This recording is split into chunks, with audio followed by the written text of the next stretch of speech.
I decided to start watching this because it was a change of pace, you know, something to brighten up my mood in these dark times. And when I finished, I couldn't stop crying.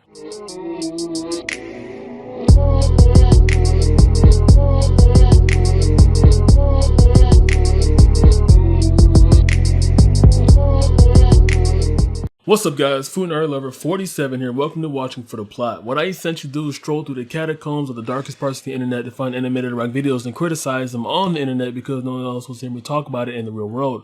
But if you do, subscribe for more. I'm just gonna jump right into it since this is, well, pretty fun.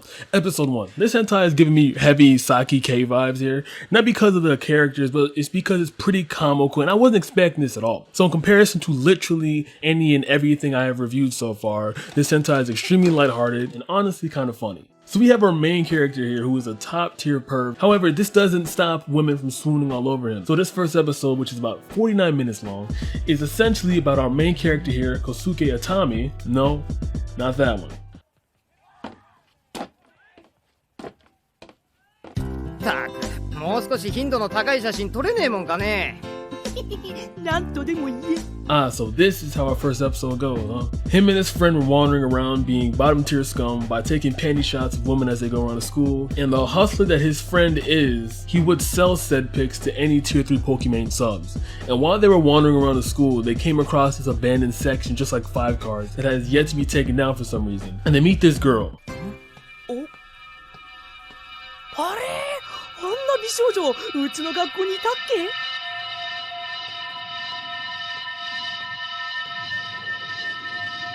Now she doesn't have a name. Now why is that important? Well... まあどうかしたの？揃って暗い顔して。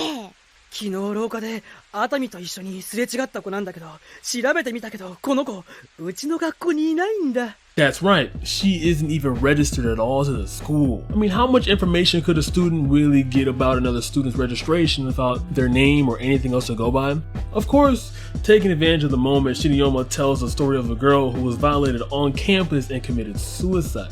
Did I mention this was a lighthearted anime, by the way? So now with that spooky story out of the way, our boy Kosuke Atame, I'm gonna call him Atame from here on out, is spooked. Mainly because that same girl stared at him intensely in the hallway like this, and she came in his dreams like this.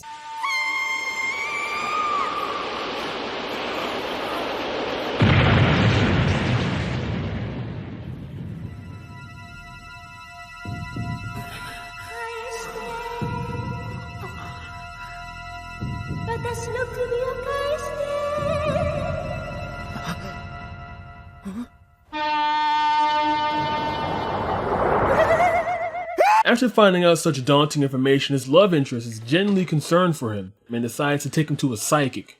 Her intention was to be rid of this ghost that is haunting him. Now, before I go on to the next scene, I need you to have some context so you can feel the heartache I felt at that exact moment. They were childhood friends, and Shizuka's father had to relocate for about 12 years, and she was thinking about this man the entire time because she genuinely liked him. Now, with that context out of the way, let's see what happens in this next scene. 大丈夫。もし静香ちゃんにまで間違って取り憑かれでもしたら、それこそ大変だもんね。わかった。じゃあ外で待ってる。しばしお待ちよ。なんだ、あのおばあさんが霊媒師じゃなかったのか。お待たせしました。 Yes, he pulls a Hobson happy ending and fucks a prostitute. No, that's what that song's about. Listen to that song, please. It's the most hilarious thing you ever listened to in your life. Anyway, this psychic was recommended by Shizuka, so that kind of hurts a little bit already. And she didn't know that that was a front for a prostitution ring. Wait, how did she even know where to find this? Never mind. Obviously, my boy feels guilty and just dips. The next day, he comes with a brilliant idea of finding this guy here. Yeah. That guy essentially implanted the idea of this girl being a ghost. And once he finds him, he's pointed to the location where the supposed ghost is located. 君か。君に会いたがってるんだよ。なんだって？今日の放課後、旧科学準備室で待ってるってさ。You know, since this is a hentai, we come to find out that she was a ghost or a girl with a disappearing face. I'm doing a lot of quotes here because she can give...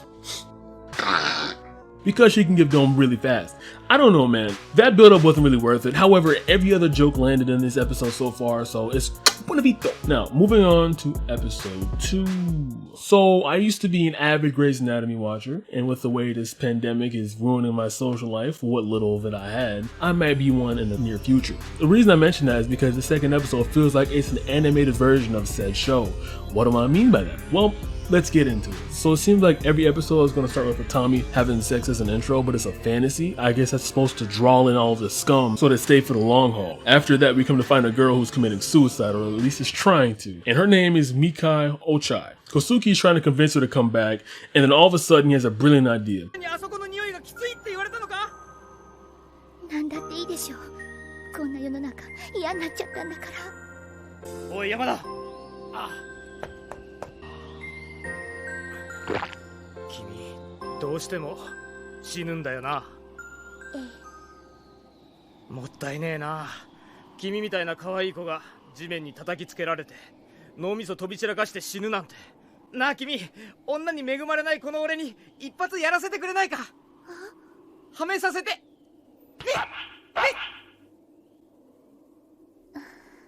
どうせ死ぬんだもん。いいわ。え？本当？ Yes, this man asked a girl who was on the brink of mental collapse about to end her life if she wanted to have sex. And her response was, well, I might as well help someone less fortunate than myself. And she had sex with him. I'm speechless. This man is a menace to society. So after that session, we come to find out that, surprise, surprise, Ochai still wants to end her existence. So now Atami and Shizuki team up with Yamada to find out why this happened and try to save this girl. You know, like decent people. And while they were planning, she went right back to the roof. Now this is where it gets Grey's Anatomy over the top love triangle bullshit here. So there was a boy, his name was Kawamura, and Miki confessed her feelings to him by putting a love letter in his locker. Man, high school love was different.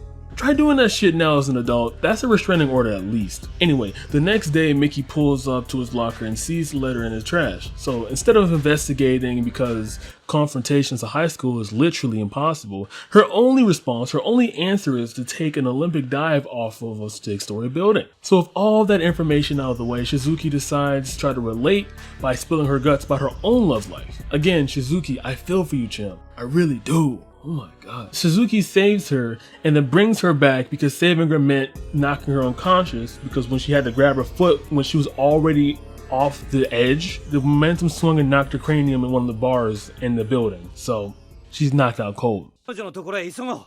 あ、こっちだ。何するべ。川村君は私のものよ。落合美紀なんかに渡すもんですか。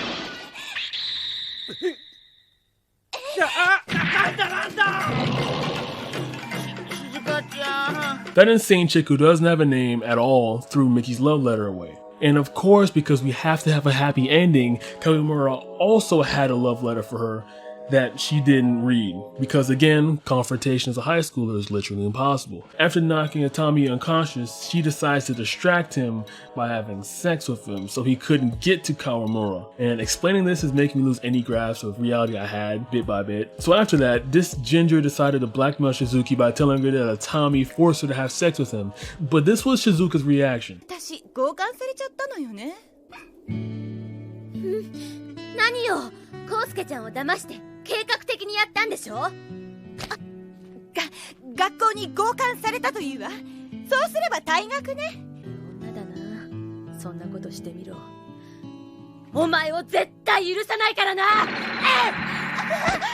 Favorite character hands down. Shizuka is soloing the entire Dragon Ball universe. So after that, we finally are about to reach the end of this episode, because when Shizuka saved our damsel in distress, she put her in a locker room, and when she immediately comes to, she decides to jump out and commit suicide because she thinks for some reason she's still on the roof and just jumps. I don't know why that was her first reaction, but just get over that. And lo and behold, she falls out of a ginormous helicopter that our perv Yamada's father owns. Which is kind of weird that he decided to concede to have a naked high schooler on his plane, but whatever, let's get over that because I don't want to lose my mind as well as time diving deeper into that statement. So, falling to her death, she hears Kawamura shout that he loves her, lands, and they live happily ever after. Oh, and Shizuka still loves Atami despite him fucking two more girls. Episode 3. This clip can sum up this entire episode. そう歪んだいたずらばかりする萩原に直美さんが女というものを教えてあげたいって言うんだ。母と子がエッチするの？母と子って言ったって血は繋がってないし。I'm still going to explain what happened, but remember that clip. So what we have here is a Chad who invited the crew to his resort house just to hang for vacation. While chilling and having fun, there was a promiscuous maid called Naomi. And a Chad named Hagasawa just bragging to Tommy about how hot this maid is and how much he bangs her. And this is Tommy's response. あんな売れた女の肉壺に萩原のどす黒い腐れ生子を毎日ぶち込んでるのか。なんて羨ましいんだ。畜生! Very mature, right? No. So immediately after that, we kind of find out that Hajisawa offered his stepmother to Akame. Yes, that's right. Naomi, the maid he was bragging about, is his stepmother. And he offered said stepmother to some random guy so he could her. Now, obviously, the thing I should be addressing is why she was okay with walking around with no underwear on herself around her stepson, but that answer should be beyond obvious. So after that, Tommy has a 5-head idea to help Ajisawa and his stepmom get along together. The plan is during the party at 9 p.m. exactly, Tommy wants to shut off the power, forcing Hajisawa to go into his room, look for a flashlight, but surprise, surprise, his mother would be there waiting for him naked to show him how to treat a woman. Oh, Jesus Christ. When I first heard that statement, I wasn't immediately thinking about sex because this next scene happens. また嘘をついたのかよ、親父。どんなに仕事が忙しくても誕生日には絶対来るって約束したじゃないか。新しいお母さんがいるじゃないか。今度こそ仲良くやってくれよ。主人？主人を心から愛しているから結婚したの。その息子であるあなたも愛しているわ。俺の母親は一人しかいない。3歳の時死んだ。お母さんだけだ。母親ぶるんじゃねえ。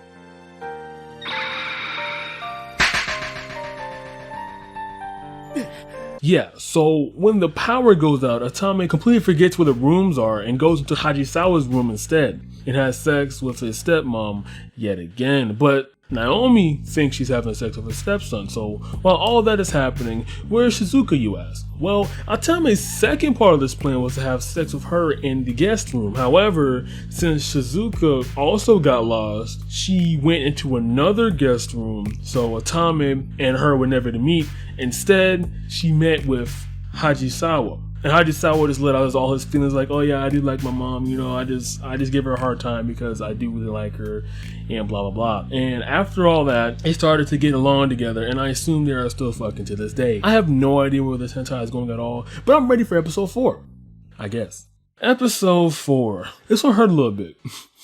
I teared up. So we start off with Atame waking up early to an empty house. Come to find out his parents won the lottery and just flew to Hawaii without telling him for about 2 days. And when he finally realizes it, Shizuka pulls up. Now, why is she here?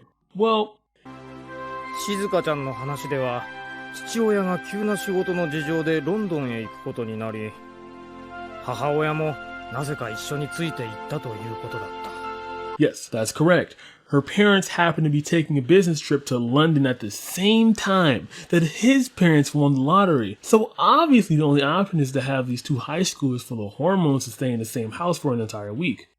Logical. So some hilarity ensues and they decide to go to the pool. And they meet another couple named Kikuchi and Sakaki. Meeting them is crucial to the ending of the series because they both implant young Atame and young Shizuke ideas of how love truly is. While the girl's side is, oh my god, you gotta let him, you know, do it. Don't waste valuable time. You know, somewhat kind of logical. The boy's side is, おいそれマジかよ。ジュース飲まない？もらう。ありがとう。いいか、だがまずコップに入れたジュースお前のあそこを入れるんだ。 apparently this trick is supposed to swoon any woman. Luckily for Shizuka, this happens. ジュースどうぞ。いやー、気使ってもらっちゃって。いや、君じゃないの。So after that, my boy decides to make a full-blown move on Shizuka while she is on the phone with her parents. In that moment, she realized she wasn't ready to have sex with him, and as I mentioned earlier, the older couple at the pool implanted an idea in her mind that if she isn't going to have sex with him, then she might as well leave. I feel so sorry for her, man. She's getting cucked to the highest degree. She gets convinced to come back, however, to Tommy's house, and they toast their friendship even though Tommy was trying to fuck her while she was talking to her parents. After that wholesome scene, this happens. こっちで暮らすことになったんだよ。そのために住む家を探しに母さんとこっちに来てたんだよ。聞いてるか、静か。Yeah. Now, you're probably asking, wait, where's the sex? If you're genuinely asking that question right now, buddy, Episode 5. I just binge all these back to back for the most part. I'm not ready for this wholesome hentai energy to end, but alas, here we are. Now here's where I started crying. It hit a little too close to home for me. So the call that Atami interrupted was about Shizuka's parents falling in love with their business trip to the point that they said, fuck it, they want to live there now. She's just comatose, numb, and fully out of it. She's gonna be ripped from her true love yet again for an indefinite amount of time, so she decides to hit up an acquaintance after much deliberation to talk about her plans of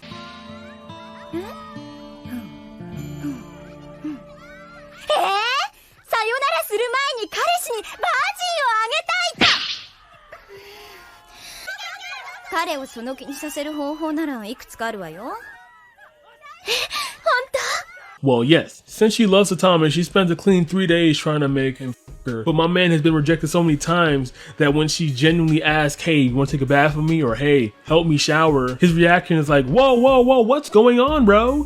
And after a multitude of failures, she decides to spill the beans. Figuratively. After that, Atami realizes why Shizuka was acting weird this entire week, and now he's also out of it. And yet another day goes by with nothing happening. No progress, no feelings shared, no addressing the elephant in the room at all. And that entire week they're supposed to spend together happy just zipped on by, and now there's literally 1 day left before they have to split off. After this, Tommy's friends pull up. They pop on by and decide to give exposition, essentially a tearjerker speech that goes over the couple's history. And I would love to show you this emotional speech, but Yamada had his dick out literally the entire time, so it kind of ruins the moment a bit. But after that speech, of course, there were too many feelings to process, so they both leave and they go in their separate rooms and just sit in their feels, just reminiscing, just in it. Oh, and this happened. もう君を離さないといいだろう。コウスケちゃん、静か嬉しい。よし、その辺で今日はお開きにしようや。うるさい。もう誰にも邪魔はさせん。そうよそうよ。二人の愛は永遠なのよ。Yeah, some fucking freaks. Anyway, after that, Atami decides to pop into her room and basically tell her how he feels. She reciprocates his feelings by asking him to marry her. He says yes. And then this is the final scene after they have sex. 父ちゃん、ツーアイスコーヒー。はいよ。